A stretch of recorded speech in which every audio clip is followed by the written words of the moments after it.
नमस्कार। क्या कभी एफआईआर का इस्तेमाल बदला लेने के लिए किया जा सकता है? और अगर ऐसा हो, तो क्या हमारी अदालतें मतलब कोर्ट्स इसे शुरू में ही रोक सकती हैं? आज हम एक ऐसे ही काफ़ी दिलचस्प मामले की तह तक जा रहे हैं। पीएम लोकनाथ बनाम कर्नाटक राज्य। इसमें सुप्रीम कोर्ट ने 2025 में एक अहम फैसला सुनाया। हमारे पास इस मामले पर सुप्रीम कोर्ट का वो पूरा जजमेंट है और उसका एक एनालिसिस भी है। हम समझने की कोशिश करेंगे कि कैसे एक सालों पुराने ज़मीनी विवाद को एक क्रिमिनल केस मतलब आपराधिक मामला बनाने की कोशिश हुई और अदालत ने इसे कानून का दुरुपयोग मानते हुए इसमें दखल क्यों दिया, ये भी देखेंगे।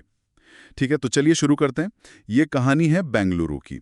दो परिवारों के बीच एक प्रॉपर्टी को लेकर मतलब काफी पुराना सिविल डिस्प्यूट चल रहा था।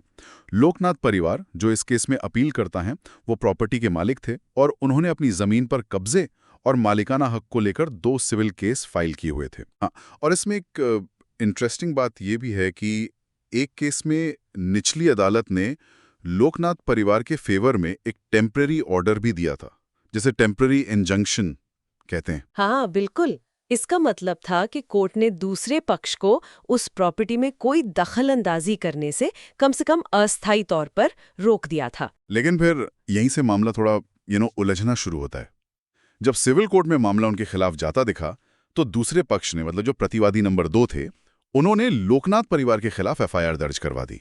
आईपीसी की धारा 448, घर में बिना इजाजत घुसना, और 506 भी। हाँ, और 506 यानी जान से मारने की धमकी देना। जी। आरोप ये लगाया गया मतलब कि लोकनाथ परिवार ने उन्हें धमकी दी कि भाई सिविल केस वापस ले लो वरना जान से मार देंगे। अब ये थोड़ी अजीब बात नहीं लगती? सिविल केस तो खुद लोकनाथ परिवार ने फाइल किए थे अपनी जमीन बचाने के लिए। एग्जैक्टली। तो वो भला दूसरे पक्ष को केस वापस लेने की धमकी क्यों देंगे? ये तो मतलब पहली नजर में ही काफी अटपटा सा लगता है। बिल्कुल। और सुप्रीम कोर्ट ने भी इस बात पर खास गौर किया। कोर्ट ने देखा कि पहली बार नहीं था जब दूसरे पक्ष ने लोकनाथ परिवार को इस तरह से परेशान करने की कोशिश की हो। रिकॉर्ड देखने पर यह सामने आया कि उन्होंने पहले भी लोकनाथ परिवार के खिलाफ झूठे क्रिमिनल केस दर्ज करवाए थे। अच्छा, तो मतलब ये पहले भी हो चुका था? जी। ये एक पैटर्न था क्या? हाँ, बिल्कुल। सुप्रीम कोर्ट ने इस पैटर्न को साफ नोट किया। देखिए, एक पुराना केस था जिसमें लगभग ऐसे ही आरोप थे। उसमें लोकनाथ परिवार निचली अदालत से बरी हो गया था, एक्विट। और एक दूसरा आपराधिक मामला जो कि प्रतिवादी के भाई ने दायर किया था, उसे तो कर्नाटक हाईकोर्ट पहले ही रद्द कर चुका था। क्वाश कर दिया था। हाँ, तो इससे एक तस्वीर साफ हो रही थी कि ये सिर्फ कानूनी प्रक्रिया का गलत इस्तेमाल करके उन्हें तंग करने की कोशिश थी। और यहीं पर देखिए क्रिमिनल प्रोसीजर कोड यानी सीआरपीसी की धारा 482 का महत्व सामने आता है। हाँ, सेक्शन 482। जी, ये धारा हाईकोर्ट को एक खास इनहेरेंट पावर देती है। ये एक तरह का सेफ्टी वॉल्व है सिस्टम में। अगर हाईकोर्ट को लगता है कि कोई क्रिमिनल प्रोसीडिंग्स सिर्फ कानून का मजाक उड़ाने के लिए है, या किसी को बेवजह परेशान करने के लिए शुरू की गई है, या फिर न्याय के हित में उसे खत्म करना जरूरी है, तो हाईकोर्ट उसे शुरू में ही रद्द यानी क्वॉश कर सकती है। तो ये वो कानूनी टूल है जिसका इस्तेमाल ऐसी सिचुएशन में होता है। जी हाँ, और सुप्रीम कोर्ट ने इस मामले में हरियाणा राज्य बनाम भजनलाल वाले लैंडमार्क जजमेंट का जिक्र किया, 1992 का। कोर्ट ने पाया कि ये मामला भजनलाल केस में बताई गई कई कंडीशंस को पूरा करता था। जैसे पॉइंट नंबर 1 कि एफआईआर पढ़ने पर पहली नजर में कोई अपराध बनता ही नहीं दिख रहा था। पॉइंट 3 कि आरोप इतने बेतुके और अविश्वसनीय थे कि कोई भी समझदार इंसान उन पर यकीन नहीं कर सकता। हाँ, जैसे वो केस वापस लेने वाली धमकी वाली बात। बिल्कुल। और पॉइंट 5 भी कि आरोप में स्पेसिफिसिटी नहीं थी।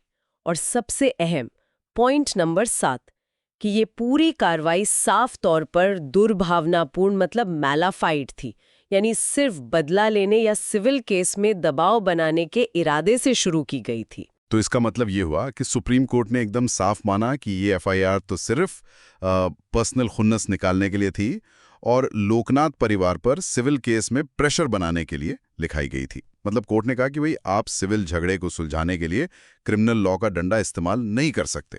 बिल्कुल सही कहा आपने। ये कानून की प्रक्रिया का खुला दुरुपयोग था, सरासर मिसयूज। इसीलिए सुप्रीम कोर्ट ने हाई कोर्ट के उस फैसले को पलट दिया जिसमें एफआईआर रद्द करने से मना कर दिया गया था।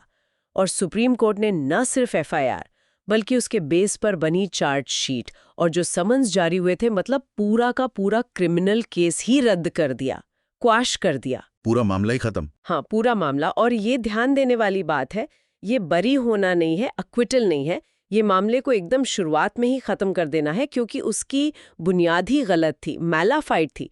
इससे चलने देना ही न्याय का मजाक होता।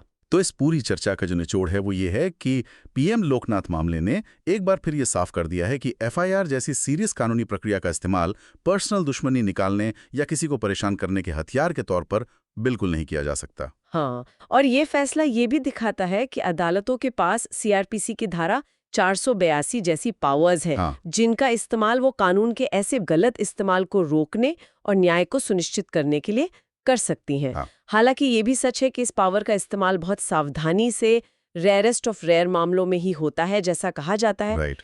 लेकिन जब दुरुपयोग साफ नजर आ रहा हो तो अदालतें दखल दे सकती हैं, और देंगी भी। ये सिस्टम में एक बहुत जरूरी फिल्टर है। लियामा, एक सोचने वाली बात ये भी उठती है कि ज़मीनी या दूसरे जो सिविल किस्म के झगड़े होते हैं, उनको इस तरह क्रिमिनल रंग देने की कोशिशें आखिर कितनी आम हैं, और ऐसे मैलाफाइड मामलों को बिल्कुल शुरू में ही पहचान कर रोकने का बोझ हमारी अदालतों पर कितना पड़ता होगा।